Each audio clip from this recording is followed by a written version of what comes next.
have you been? It feels like we haven't seen each other in ages. Well, last time we saw each other was last Friday because I didn't upload a video on Sunday, which was pretty self-explanatory for what's been going on in the news.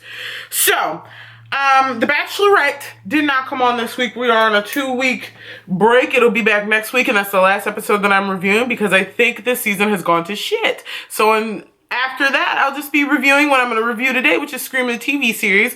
Also, because one of my commenters asked me on my last Bachelorette review to review Scream the TV series and if I watched it and if I liked it. So I'm going to review it because that show is the bomb, alright? And I think the videos will go by quicker because I made bullet points.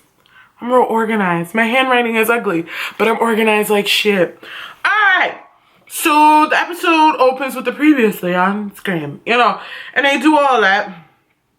Audrey found Jake's dead body, but can't call the police or she'll be found out because, the killer has it on tape of her with his mangled fucking body. Which, in the real world, wouldn't his parents have been called to be let known that he hasn't been to school in a few days? And then wouldn't that cause his parents to come back from Mexico or whatever the hell they are to look for their child? And then wouldn't that lead to them ending up finding his body because he'd been This isn't the real world, it's a TV show. Okay, Emma's dad is back, dickhead. Her mom wants nothing to do with him, and Audrey wants to know why her daddy popped up now and thought it was a little strange, which I agree. Go your ass back to wherever the fuck you were, Bill. Okay? Emma and her dad go to coffee. They talk about things, and she's crying and everything, and she asks him, I know you and mom didn't get along, but why'd you have to leave me? And he didn't have an answer for her. See, I wouldn't have no holler for my daddy if he couldn't even explain to me why he left our family in the first place. You find out later why, but still, Oh, and she also found out at that coffee shop visit that her mother was like, you should probably leave our daughter alone right now. She's going through a lot, and it kind of ticked her off. Knowing Audrey checked the storage unit and Jake's body was gone, blood was gone, the things that were hanging from the ceiling was gone. It was just a whole bunch of random trash in this storage unit. He took a little camera out of there and he was gonna go check it out before school, which Audrey freaked out about because she thought she'd be on the camera. This crazy bitch picks up a bookend while he's trying to see what's going on this camera because she was gonna knock him the fuck out if something popped up. But luckily, nothing didn't. Audrey's, unraveling at the seams. The bitch got issues. Brooke and Gustavo don't like each other. Why did I just call him Gustavo? Oh, I know why. He reminds me of this guy that works at my nail place. His name is something else. I think it's Gustavo. So, I just added a goo in front of it. Okay.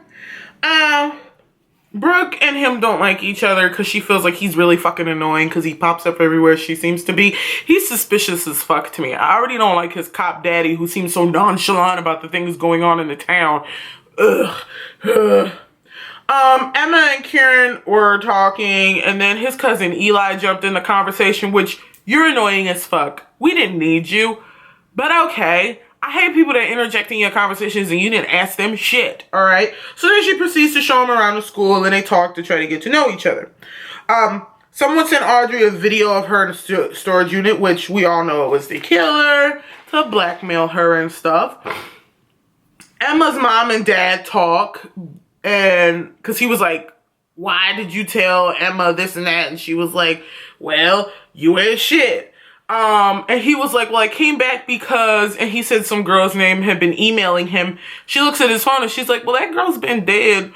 So then they go to the police station, right? Thinking that this cop is going to be like, that's fucking creepy. Let's investigate. He's like, I mean, with all the things that's been going on recently with people getting prank calls, I mean, it could just be stolen identity. It couldn't be that serious. And they were like, what the fuck is this? So then they were leaving the precinct, right? And he went to go grab Emma's mom and she was like, don't you ever touch me. And then we're like, what? She a little angry about him just touching her. Shit was crazy. Then Emma got a note at the coffee shop when she was with Eli from her mom saying where her dad was at the hotel. First of all, I don't trust nobody that give me a note and say my mama wrote it. All right? No. No. I'm gonna call her up and be like, did you leave me a note at blank? I don't know why Emma didn't do that. You know, but kids just trust anything. They be like, oh, your mama did this. And they'll be like, oh, okay. Shit makes no fucking sense. The killer was in the hotel. Like, we shoot to a scene at, I think it was the mini hotel is like called Shady Palms or some shit like that. We shoot to Shady Palms. We see the little bellboy who's in the last episode who acted like he had all these secrets, but when Audrey called him on the phone and disguised her voice as the killer, he was like, I don't know shit. Okay, to Noah. So he's going up the stairs with like some champagne and a corkscrew, and to give it to what he thinks is Emma's dad. Then the killer pop up under a sheet, which is creepy. First of all, if you walk into a hotel room and there's plastic laying everywhere or the door's already open, don't go in. Don't go in. But okay, I guess. So he goes in, he's like, hello, about the corkscrew. So then the killer knocks him over the head with the champagne bottle. He's like screaming for help. The killer drags him and then stabs him in the neck with the corkscrew. It's a pretty gnarly kill. A little excessive, but it was pretty gnarly. With all the plastic around, it reminded me of American Psycho minus its hip to be square. So, Audrey got a call from the killer to go. Oh, it's Crescent Palms, not Shady Palms. It should be called Shady Palms because shady shit be going down. Okay, so Audrey got a call from the killer because she was about to go to work, and he was like, if you don't go to Crescent Palms, I'll upload the video of you with Jake's mangled body. And she was like, fuck. So she go, right? And, well, she's on her way. So then Gustavo and Noah have a conversation outside of the movie theater. And Gustavo is like, you know, I've been listening to the podcast and everything, but I have like a thought. And Noah was like, what's up? And Gustavo was like, what if you find out who the second killer was? Like, what if you find the accomplice? That means you could possibly get hurt too. Like, doesn't that worry you? And Noah was looking at him like, you creepy son of a bitch. Why would you think like that? Why would you even say that? Why would you? What the fuck? And this is all going on at the movie theater. So then while they're standing there talking, Brooke comes up with the black girl. I forgot her name, but I really like her hair. I think she's really pretty. I like this new character so far. She's nerdy, but she like really has like a sexy quality to her. They walk up because, you know, they're slowly becoming friends. And she's like, Noah, you should ask her out. And if you're lucky, she'll say yes. And they're both really nerdy. I can't wait to see what happens with their relationship. Like, I hope they date. I think they're really cute. So they all go into the movies together. And then that creepy motherfucker from last season, Branson, is in there. Oh my God. And Branson's like, Brooke, I'm not stalking you, chill out. And she's like, yeah, but like, you're everywhere I am. You can see me, but I can't see you. That's creepy. And he's like, we had something real. And she's like, ew. So, you know, Branson's a fucking creep. So she walks over to her group of friends and she's like, you know, I'm with this guy now. And Gustavo like plays along, which he may be a dickhead, but I like a guy who plays along with a situation when a woman's uncomfortable. So he's playing along with it. He's like, is this old dude bothering you, babe? And Branson's like, you can't be dating this guy. Seriously? Like, he's a little shitty about it. So then Gustavo pulls Brooke in and kisses her, which, holy shit, she looked like she liked it. I know I liked it as a viewer. But anyway, so they're walking out of the movies and Branson's like, you changed. You didn't even appreciate the flowers I got you. And she was like, what flowers? He goes, the roses I left on your car. And we were like, what? We thought that was from the killer who disguising himself as Jake, but it wasn't. It was Branson. That is creepy. But those roses were a bomb though. But you're still creepy. So she texted Jake and was like, screw you, we're through. And he was like, hasta la vista, baby. And she was like, what the fuck is this? Does this mean you're in Mexico with your family? We all know Jake did. She don't know Jake did. Which is, it gets shittier every time she texts him and he either replies or doesn't reply. It gets creepier with time. So Emma's at the hotel because she thinks that's where her and her father are gonna meet. She don't know the killer is in the hotel room that she's in. She's looking on the desk and she sees all these articles about her and what happened last year. Mother and daughter survived killer, blah, blah, blah. And she's getting like real creeped out.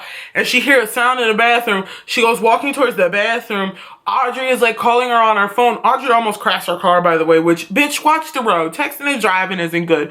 So she's about to go check the bathroom Then she hears people fighting outside. She goes to check it out because, you know, it's right to be nosy sometimes when you hear a woman yelling. So she goes to check it out. These couple get into a fight. She leave because she like, well, he ain't in here, so I'm going to leave, right? She go downstairs. She hear more rustling, and she see her drunk-ass daddy fighting somebody at the bar. And, like, he is fucking homeboy up. And he, like, put him against the wall. I was like, kill you. And she's like, stab it, daddy. And then he stopped hitting the guy or whatever. And he's like, I didn't want you to see me like this. And she's like, you're leaving? Right? Because, you know, Emma's like one of those really over-emotional ass white girls. So he was like, I didn't have a way to tell you. And she's like, are you like stalking me? Because all of these articles were in your room. He goes, all of my stuff is in the car. Like, I checked out. And Audrey pulled up, and she's looking like, oh, thank God, she's not in a hotel room getting murdered. Holy shit. Because the killer called her while she was on the way to Crescent Palms to show her, hey, I'm in the room with Emma. I'm a fucking killer. You know, teasing her and shit. But, you know, thank God Emma found her daddy fighting drunk. So the cops come, and she was like, oh, I need to get out of here. And Audrey was like, I always had your back. And Emma was like, I'm sorry, I like yelled at you. Because they got into like an argument earlier in the episode because Audrey was talking about how creepy it was that he popped up and everything. And she was like, no, it's not, it's my dad.